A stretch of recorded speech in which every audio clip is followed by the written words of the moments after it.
मैं अपना पूरा उद्यम करके आपको सुनाने के लिए यहां बिठाया गया हूं, मुझे सुने।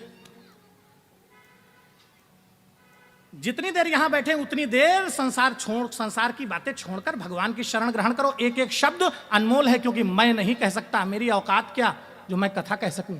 ये तो हनुमान जी की कृपा ही कह रही है और हनुमान जी की कृपा ही सुन रही है। मैं तो यहां तिनके की औकात नहीं रखता हूं। इसलिए आपस में बात करके थोड़ा सा सभा के भाव को ना बिगाड़िए, बनाए रखिए। कोई बहुत आपत्तिजनक हो तो फिर आप जानो सीताराम, लेकिन भाव को पकड़े रहो। देखो, ये वो बात नहीं है जो स्क्रिप्टेड है। It is not coming scripted.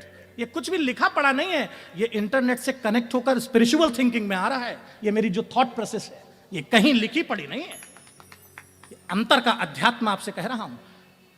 गरीब हो सकता है अभी उसके संघर्ष का समय हो, परंतु याद रखिएगा ये संघर्ष ही एक दिन उसको सफल कर देगा। तो भले ही गरीब दिखे, गरीब से अपने बेटी का विवाह करो, मगर गलीच से मत करना, पढ़ा लिखा चाहे जितना हो।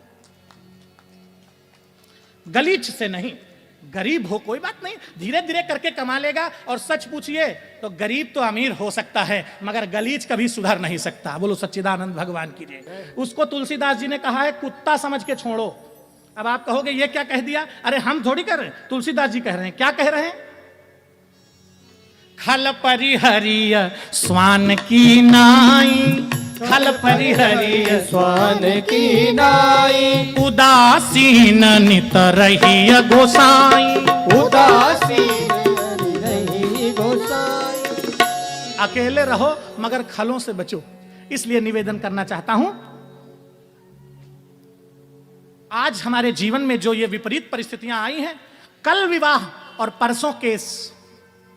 कल विवाह 1 वर्ष नहीं बीतता मुकदमेबाजी, कल विवाह थोड़ा समय बीता दुनिया के पारिवारिक द्वंद्व। ये क्यों?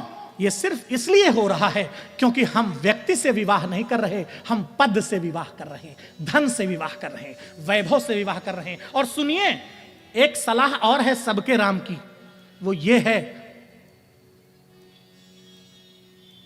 कि जितना प्रपंच दिखाने में पैसा फूंक कर खर्च किया जाता है, यदि किसी सभ्य, सुशील और सदाचारवान, पढ़े लिखे, सज्जन, शिष्ट बालक को उतना धन देकर उसकी व्यवस्था करके कन्या का विवाह करा दिया जाए तो जीवन बदल जाएगा कि नहीं बदल जाएगा?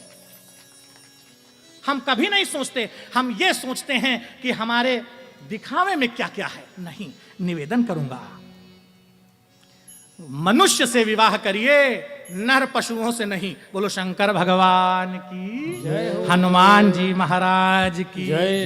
तो भोलेनाथ जी के बारे में चर्चा हुई और बहुत देर तक जब बातचीत हुई तो